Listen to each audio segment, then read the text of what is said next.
Good morning, aspirant.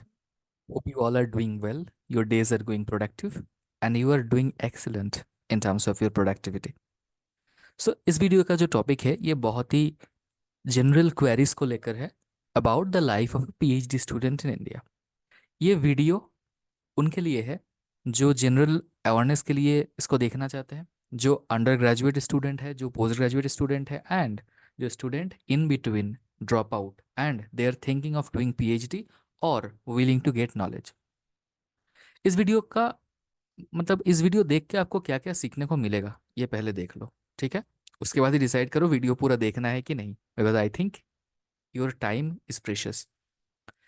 पहले हम बात करेंगे कि फेलोशिप क्या है, अमाउंट क्या है, प्रमोशन क्या है, एक्सपेंस क्या है, अलाउंस क्या है, फिर डेली वर्कलोड कैसा है, फिर इसमें पॉजिटिविटी चैलेंजेस क्या क्या है, इसमें क्या क्या पॉजिटिव है, क्या क्या आपको नया सीखने को मिलेगा, चैलेंजेस क्या क्या है।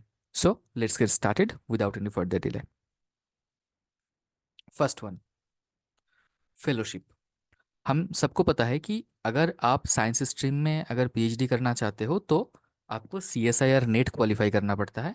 एंड आपका जो फेलोशिप है, आपको अगर अगर आप जेआरएफ क्वालिफाइड हो तो आपको फेलोशिप मिलता है, जूनियर रिसर्च फेलोशिप। सो इस फेलोशिप के अंदर सीएसआईआर आपको फेलोशिप प्रोवाइड करता है, जो कि है अभी के हिसाब से 31,000 पर मंथ।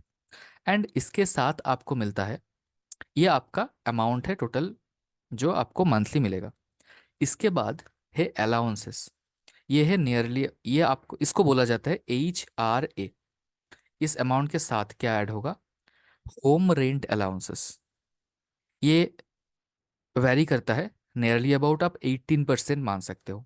18% मीन्स ये जो अमाउंट है बेसिक अमाउंट प्लस इसका 18%, राइट। सो जो भी अमाउंट होगा यहाँ पर, तो ये टोटल अमाउंट आपको मिलेगा एज ए फेलोशिप। आपका पीएचडी अगर 5 साल का है तो इनमें से पहला 2 साल आप रहोगे जूनियर रिसर्च फेलो। उस टाइम पे आपका सैलरी स्ट्रक्चर ये रहेगा। उसके बाद आप प्रमोट हो जाओगे सीनियर रिसर्च फेलो में, तो उस टाइम पे आपका सैलरी बढ़ जाएगा, वो होगा नियरली अबाउट 40,000 के आसपास। एंड उसके साथ ही इसका प्लस 18% होगा। तब अगर उस टाइम पे 2-3 साल बाद अगर ऑफिशियल नोटिफिकेशन में ये बढ़ता है, मतलब सीएसआईआर अगर अपना फेलोशिप बढ़ाता है तो ये 18% से भी बढ़ सकता है ना। तो ये एक्चुअली इसका हिसाब होता है ये जो बेसिक पे है इसके ऊपर। ओके, तो ये है अमाउंट। एंड प्रमोशन तो मैंने आपको बता ही दिया, 2 टाइप का प्रमोशन है। आप जूनियर रिसर्च फेलो होंगे, उसके बाद अगर आप कंटिन्यू करते हो तो आप होंगे सीनियर रिसर्च फेलो। एंड इसमें भी कुछ ट्रिक्स है, जो एक्सपेंसेस है, खर्चा है। अगर जिस इंस्टीट्यूशन में आप पीएचडी कर रहे हो, अगर वहाँ का आप हॉस्टल ले रहे हो, ध्यान से सुनना इस बात को। जिस इंस्टीट्यूशन में आप हो, आप पीएचडी कर रहे हो, अगर उसी इंस्टीट्यूशन में अगर आप हॉस्टल लेके रह रहे हो तो ये आपका जो होम रेंट अलाउंसेस है ये आपको नहीं मिलेगा, आपको सिर्फ ये बेसिक अमाउंट मिलेगा। एंड हॉस्टल लेके आप रहोगे तो हॉस्टल प्लस मेस, इसका भी आपका खर्चा होगा, है ना। मेस का इंस्टीट्यूट टू इंस्टीट्यूट डिपेंड करता है। जैसे आप नियरली अबाउट मान लो कि एक मील का डेली आप 3 मील काउंट कर सकते हो, तो एक मील का नियरली अबाउट आप 100 to 150 रुपीज़ मान सकते हो। अगर बहुत अच्छा इंस्टीट्यूशन में आप जा रहे हो, बहुत मतलब एक्सपेंसिव सिटीज़ में इंस्टीट्यूशन हो, तो यहाँ पर जैसे बेंगलोर, दिल्ली, बॉम्बे, तो यहाँ पर एक्सपेंस थोड़ा सा ज़्यादा है, तो इसीलिए वहाँ पर भी ये खर्चा है, ठीक है। ओके, तो कुछ कुछ स्टूडेंट्स इसलिए ये करते हैं कि हॉस्टल में उनका रहना महंगा पड़ जाता है, तो इसीलिए वो क्या करते हैं, वो इंस्टीट्यूशन के जस्ट बाहर रहते हैं। बाहर रहने मतलब आपका 18% तो नहीं मिल रहा है ना अगर आप इंस्टीट्यूशन में रहोगे। तो वहाँ पर क्या होता है कि 18% जो जितना पैसा होगा उनमें से कुछ सेव हो जाता है। सपोज इंस्टीट्यूशन में रह के आपका जितना खर्चा हो रहा था, अगर आप बाहर रह रहे हो तो 18% मेन जो आपका बेसिक पे है उसका 18% से कम खर्चा हो रहा है बाहर रहने का। तो कुछ लोग बाहर रहते हैं इसीलिए। तो यही है, अलाउंसेस यही है, अलाउंसेस तो होम रेंट अलाउंसेस है बस यही। Next, daily workload. अब डेली दिन में आपको कितना घंटा काम करना पड़ेगा, फिजिक्स, केमिस्ट्री, मैथ, मतलब जिनमें जो जो पीएचडी का फील्ड में एक्सपेरिमेंटल टॉपिक ज़्यादा है, थियोरिटिकल ज़्यादा नहीं है। उस पर आप मान लो आपका working hour nearly about 10 to 12 hours रहेगा। आप मान लो 10 to 12 आवर्स रहेगा। अब ये डिपेंड करता है कि ना आपका एस्पिरेशन क्या है। अगर आप ज़्यादा काम करोगे, आप ये सोच के देखो, अ, पहले आपको लग रहा है कि कितना घंटा काम करने से मेरा काम चल जाएगा, अभी आपको ये लग रहा होगा। बट जब आप ज्वाइन करोगे ना, तब आपको लगेगा कि काम भाई आपका है, आप ज़्यादा काम करोगे तो आपका ज़्यादा जल्दी से जल्दी आपका रिसर्च पेपर आएगा, आपका बहुत रिनाउंड जर्नल में नाम पब्लिश होगा, रिसर्च पेपर पब्लिश होगा। तो इट्स ऑन यू कि आप कितना काम कर सकते हो, जितना काम करोगे आपको उतना ही बेनिफिट मिलेगा, राइट। बट हाँ, 10 to 12 आवर्स, इससे कम काम करोगे तो आप पीछे रह जाओगे। ऐसा नहीं कि इतना आप काम करना ही पड़ेगा, ऐसा कुछ रिटर्न रूल नहीं है। एंड ये जो 10 2 आवर्स मैंने बताया, ये भी वेरी करता है, इसके ऊपर वेरी करता है, इंस्टीट्यूट के ऊपर वेरी करता है। सपोज इंस्टीट्यूशन ने कोई रूल लगा के रखा हो ऐसा, बट ऐसा बहुत कम होता है। जनरली मोस्टली डिपेंड करता है ये आपका सुपरवाइजर का इंस्ट्रक्शन क्या है। अगर आपका सुपरवाइजर चाहता है कि आप डेली 9 बजे आओ उनका लैब में, अगर ये रूल है तो सुबह 9 बजे आपको लैब में रहना पड़ेगा। फिर आप टिफ़िन टाइम में, tea time, tea coffee break के टाइम पे आपको ब्रेक भी मिलता है। ऐसा नहीं है कि पूरा कंटिन्यूअस काम करना पड़ता है। सपोज़ बोला गया है कि 9 बजे आपको लैब में आना है, सो सपोज़ 9 से 12 बजे आपको काम करना पड़ेगा, फिर वहाँ पर 1 घंटे का ब्रेक होगा, फिर आपको काम करना पड़ेगा, फिर 5 बजे के आसपास टी ब्रेक होगा, उसके बाद ऐसे करके मतलब ब्रेक वगैरह रहता है। ऐसा नहीं है कि एवरी टाइम कोई आपके मतलब कोई आपके काम के ऊपर नज़र रख के बैठा हुआ है कि आप थोड़ा सा भी टाइम वेस्ट करो कि आके डांट देगा, ऐसा कुछ नहीं है। आपका काम पूरा है और आपको पूरा फोकस करना चाहिए कि आपको जल्द से जल्द ज़्यादा से ज़्यादा चीज़ें सीखना चाहिए। हर एक प्रोसेस, कैसे डिस्टिलेशन किया जाता है, कैसे वर्कअप किया जाता है, ईच एंड एवरीथिंग। लैब में आपका जो रिसर्च फील्ड है उसमें जो जो काम आपके सीनियर्स को आते हैं आप और आपको नहीं आता, तो उनसे ज़्यादा से ज़्यादा सीखो आप और डिपेंडेंट बनो, ठीक है। वीकेंड में छुट्टी मिलता है कि नहीं? जनरली इंस्टीट्यूशंस में, आईआईटीज़ में, एनआईटीज़ में आप जाओगे जहाँ पर काम बहुत अच्छा होता है, बहुत अच्छा काम होता है, जहाँ पर जिस जिस लैब से बहुत ज़्यादा अच्छे अच्छे रिसर्च पेपर निकलते हैं, वहाँ पर काम भी ज़्यादा होगा, राइट। एंड आपको ग्रोथ का अपॉर्चुनिटी बहुत बहुत ज़्यादा मिलेगा उस लैब पे। तो वहाँ पर वीकेंड में जनरली संडे तो छुट्टी होता ही है, संडे छुट्टी होता है, सैटरडे भी कहीं कहीं पे छुट्टी होता है, कहीं कहीं पे छुट्टी नहीं होता, and depends on your supervisor. अगर आप ऐसे एक लैब में काम कर रहे हो जहाँ पर सुपरवाइजर को आपका कुछ नहीं पड़ा, मतलब आप क्या काम कर रहे हो वो अच्छे से देखते भी नहीं है, ऐसा कुछ नहीं है, कोई वर्कलोड नहीं है, तो आपको लगता है कि आपको मतलब ग्रोथ मिलेगा वहाँ पर, आपको अच्छा रिसर्च पेपर, आपको लगता है कि अच्छा बहुत अच्छे जर्नल पे बहुत बहुत अच्छा काम कर पाओगे आप? नहीं। एक बहुत अच्छे स्टूडेंट, एक पीएचडी स्टूडेंट तब बन पाता है जब गाइडेंस बहुत अच्छा मिलता है एंड बहुत ज़्यादा काम करने की इच्छा होती है स्टूडेंट्स में। तो वीकेंड में संडे, मैंने भी आईआईटी में मैंने देखा है कि संडे तो छुट्टी है, कोई आपको प्रोफेसर आपको नहीं बोलेगा कि आओ, बट लैब खुला हुआ होगा, आप आ सकते हो। स्टूडेंट संडे पे भी आके काम करते हैं क्योंकि काम आपका है। अगर आपका टारगेट है कि 3 महीने में मुझे एक रिसर्च पेपर पब्लिश करना है, तो डेली वो 12 14 घंटे भी काम करते हैं स्टूडेंट्स। ये आपका एस्पिरेशन के ऊपर डिपेंड करता है। तो संडे छुट्टी रहता है and Saturday depends on your aspiration as well as your supervisor. Okay.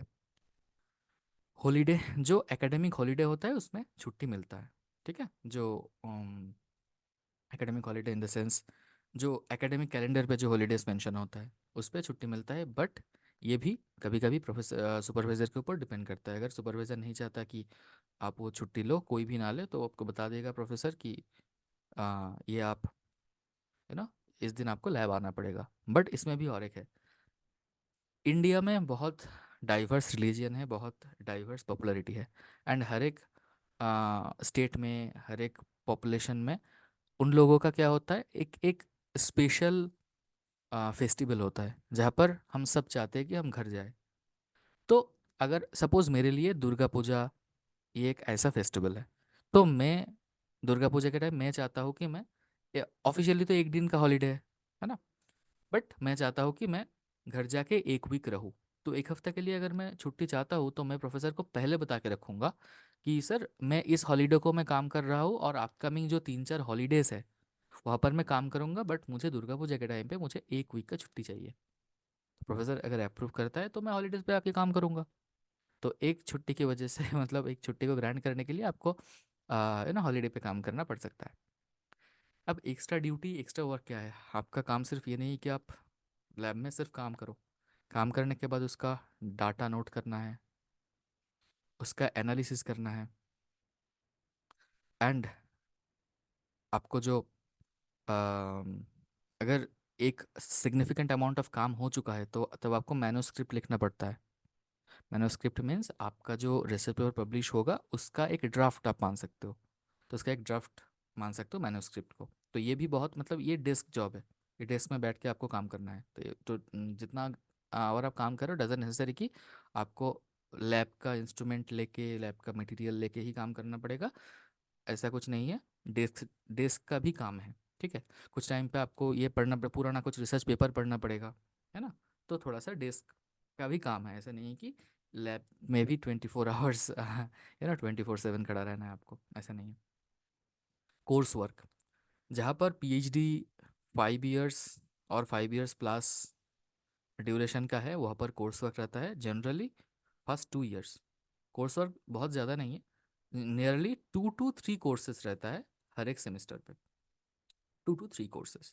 Suppose semester 1 में आपका जब पहला सेमेस्टर हुआ, पहला ईयर का पहला 6 मंथ्स, उस पर आपका सपोज 3 कोर्सेज है। सपोज एक मतलब ये भी आप खुद सिलेक्ट कर सकते हो। एंड सिलेक्ट करोगे आपका जो रिसर्च फील्ड है उसके अकॉर्डिंग। सपोज आपने मॉलिक्यूलर बायोलॉजी लिया है, आपने बायोकेमिस्ट्री लिया है, मतलब बायो के ऊपर आप रिसर्च कर रहे हो, बायोकेमिकल के ऊपर रिसर्च कर रहे हो, तो आप ऐसे कोर्सेज चूज करोगे, है ना। ओके। और एक काम है, इसको बोलते हैं TA duty. TA means teaching assistant. Professor का भी बहुत ज़्यादा क्लासेस रहता है ना। लैब में भी काम, लैब में भी वो तो गाइड करते ही सुपरवाइज करते ही है। बट उनके उसके साथ टीचिंग असिस्टेंट उनका टीचर के रिलेटेड टीचिंग के रिलेटेड काम होता है, उसमें आपको उनको हेल्प करना होगा। जैसे सपोज़ वो एक एग्ज़ाम में पेपर कंडक्ट करवा रहा है, कि वो उनका कोर्स का स्टूडेंट्स का पेपर है, तो वो क्वेश्चन सेट करके जो जब एग्ज़ाम टाइम होगा तब उनके साथ जाके आपको जो असिस्टेंट प्रोवाइड करना होता है वो आपको करना पड़ेगा। मतलब जाके एग्ज़ाम के टाइम पे क्वेश्चन देना, स्टूडेंट्स का कॉपी लेना। ठीक है। ये सब छोटा मोटा काम करना पड़ता है टीचिंग असिस्टेंट। ये एक आपके एक्सपीरियंस के ऊपर भी काउंट होता है। बाद में जब आप प्रोफेसर्स के लिए अप्लाई करोगे, प्रोफेसर बनने के लिए, तो इस टाइम पे ये टीए ड्यूटी का एक्सपीरियंस ये काम में आता है। तो ये है आपका daily workload. Next, positivity and challenges. PhD work, इसमें लर्निंग बहुत ज़्यादा है। आपको डेली आपको इम्प्रूव करने का मौका मिलेगा, क्योंकि बहुत ज़्यादा मतलब बहुत रैपिडली आप बहुत नया चीज़ें सीखोगे। क्योंकि आपको रिसर्च पेपर पढ़ना पड़ेगा। एक जिस फील्ड में आप काम करोगे उस फील्ड में कौन कौन लोग, कौन कौन रिसर्च, कौन कौन साइंटिस्ट पहले क्या क्या काम कर चुके हैं, वो आपको पढ़ना पड़ेगा। फिर आपको एक इंसाइट आएगा वो पढ़ के कि अच्छा इसमें ऐसा काम तो नहीं हुआ है ना। इसमें आपको सीनियर्स भी गाइड करेंगे, क्योंकि जनरली एक लैब में ऐसा होता है, सपोज एक लैब में 5 पीएचडी स्टूडेंट्स हैं जनरली। अब ऐसा मान लो 5 पीएचडी स्टूडेंट्स हैं। सपोज एक पर्टिकुलर रिसर्च वर्क है, उस पे ये एंड ये काम कर रहा है। फिर दूसरा कोई रिसर्च वर्क है, उनमें ये काम कर रहा है। सपोज आप ये नया आ गए, पहले आपको बोला जाएगा कि ये काम इस फील्ड के ऊपर इसके ऊपर काम करो, एंड सब लोग गाइड कर देंगे आप इसके ऊपर काम करो। फिर और भी 2-3 लोग इसके ऊपर काम करेंगे। ये जो 2-3 लोग आपका ये जो एक पर्टिकुलर रिसर्च टॉपिक के ऊपर काम कर रहे हैं, ये आपको गाइड करेंगे कि अच्छा ये रिएक्शन लगाओ या ये एक्सपेरिमेंट करो, ऐसे करते हैं इसको। तो ये सब आपको सिखा देंगे, आपके सीनियर्स भी आपको मतलब सीनियर्स ही आपको सिखा देंगे। ठीक है। तो इस ये जब काम करते करते आपके मन में बहुत डाउट आएगा, उसके साथ साथ आप ये सब भी पढ़ोगे, तो आपके अंदर एक समझदारी डेवलप हो जाएगा कि एक्चुअली में क्या कर रहे हो, क्या बनाने की ट्राई कर रहे हो, क्या नया करने की ट्राई कर रहे हो। एंड ये जब रिसर्च कंप्लीट हो जाएगा ना, अब इस जैसे टॉपिक के ऊपर ये जो तीनों टॉपिक मैंने लिखा रिसर्च टॉपिक, ये एक्चुअली वो जो लैब है उस लैब का एक्सपर्टाइज है ये टॉपिक्स, क्योंकि उस लैब में इसी टॉपिक इस टाइप के टॉपिक के ऊपर काम होता है। तो ये जो पीएचडी स्टूडेंट्स हैं, इन सब लोगों को ये जो टॉपिक्स है, सपोज सब लोग सिलिकेट के ऊपर काम कर रहे हैं, तो इन सबको सिलिकेट के ऊपर बहुत ज़्यादा अंडरस्टैंडिंग है। तो जब ये लोग भी बहुत ज़्यादा रिसर्च पेपर पढ़ चुके हैं तो इनको भी पता है। अब जब ये आप रिसर्च कंडक्ट करोगे, ये सब रिसर्च कंडक्ट करोगे, तो सपोज 3-4 महीना आपने काम कर लिया, तो काम करते करते ना आपके अंदर ये अंदर से ही आएगा ये अ, आप सोच पाओगे कि अच्छा इसमें नया क्या किया जा सकता है, इसमें और क्या नया हो सकता है।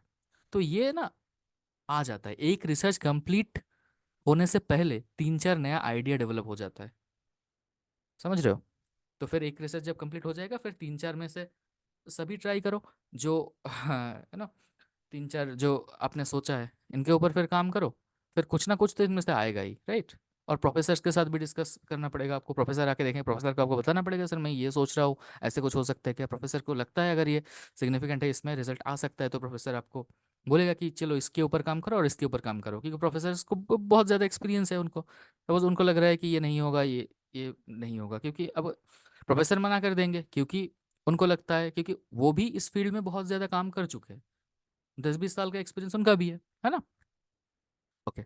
फॉरेन टूर, ये तो बहुत ज़्यादा फैसिनेटिंग है, फॉरेन टूर या सेमिनार्स।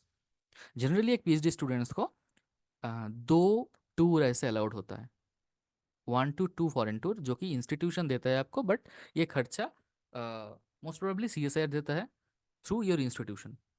तो आपका फॉरेन टूर करने का मौका मिलता है 2 बार, 1 से 2 बार। ओके, एंड बहुत ज़्यादा सेमिनार्स अटेंड करने की मौका मिलता है आपको, इंडिया में आईआईटीज़ में, एनआईटीज़ में, आइजर्स में, बहुत जगह पे। ओके। नेक्स्ट, आप लैबमेट से भी बहुत ज़्यादा सीखते हो। वो, क्योंकि आप जब जाओगे आप जूनियर होंगे उन सब का, तो सब से आपको बहुत ज़्यादा सीखने की ज़रूरत है, आप बहुत कुछ सीख पाओगे। एंड एक्चुअली आपका पीएचडी का लाइफ कैसा होगा डिपेंड करते हैं दोनों, 2 चीज़ पे।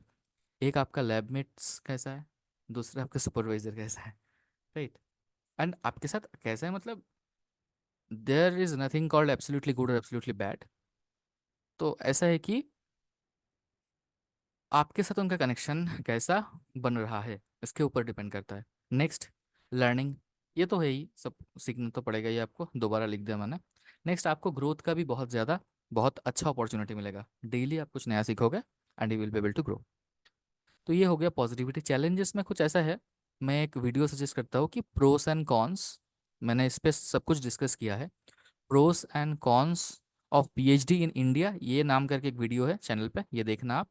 एंड इन फॉरेन भी है, 2 वीडियो मैंने डाला था, pros and cons of PhD in India as well as foreign, तो ये आप देख सकते हो। Next, final slide, can I change professor? ये एक बहुत ही प्रॉब्लमेटिक, अगर आपके प्रोफेसर के साथ, सुपरवाइजर के साथ आपका अंडरस्टैंडिंग नहीं बन पा रहा है, तो अगर आप प्रोफेसर चेंज करते हो तो आप कर सकते हो, जैसे जिस प्रोसेस के थ्रू आपने पीएचडी ज्वाइन किया था, किसी के रिकमेंडेशन पे या किसी इंस्टीट्यूशन के थ्रू, उसी सेम प्रोसेस को फॉलो करके आपको दूसरे प्रोफेसर के पास अप्रोच करना पड़ेगा।